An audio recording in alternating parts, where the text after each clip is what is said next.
Chances are, if you've been on the trail, you've seen someone on their smartphone, and you probably thought they were texting or scrolling, but chances are they could be harnessing the power of technology to actually connect to the outdoors and nature. We've trained our volunteers at Boulder County Parks and Open Space to utilize apps like iNaturalist to identify plants and organisms, or COTREX, an app that tells you all about trails.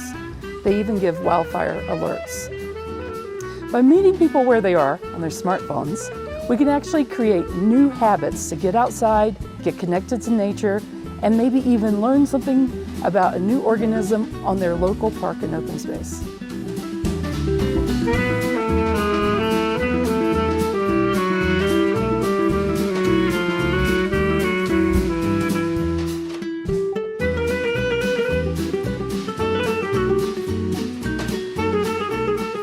Next time you plan to visit a park, join us by downloading one of these nature apps and getting connected to your outdoors.